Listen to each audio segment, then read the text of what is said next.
महापौरांनी जबाबदारी ढकलली प्रशासनावर. साकीनाक्यात उघड्या गटारात पडून एकाचा मृत्यू.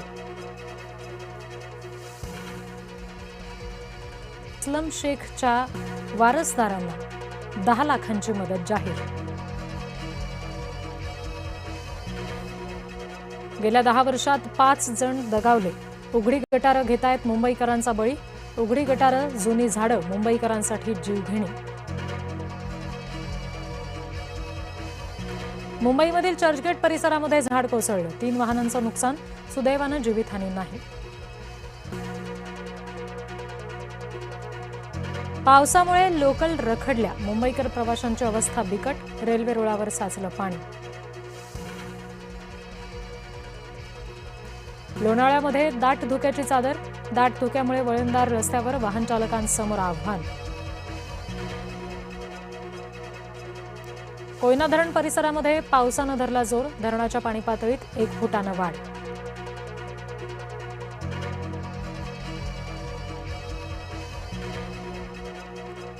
आंबा नदी नदीपात्राबाहेर वाहू लागली. रायगडमधील नद्यांच्या पाणी पातळीत वेगानं वाढ.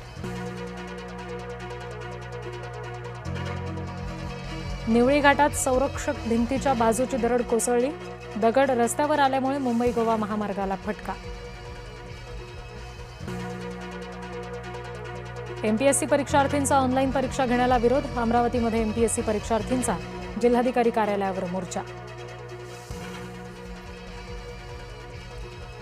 ऑफर आली तर बघू हे वक्तव्य पुणे नाशिक रेल्वेच्या प्रश्नावर. खासदार अमोल कोल्हे यांचं स्पष्टीकरण.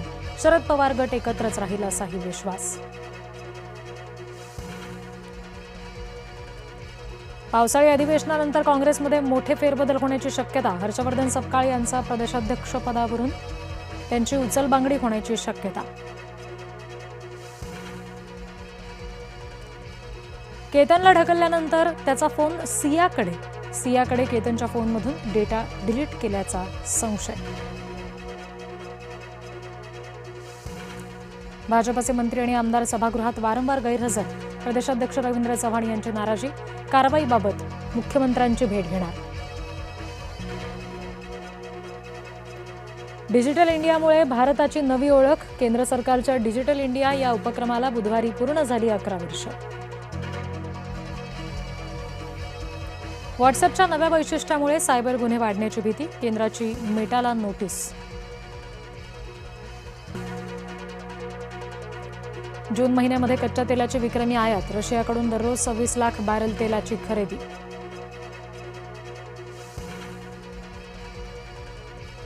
अमरनाथ यात्रेला सुरुवात. शुक्रवारी होणार शिवलिंग दर्शन.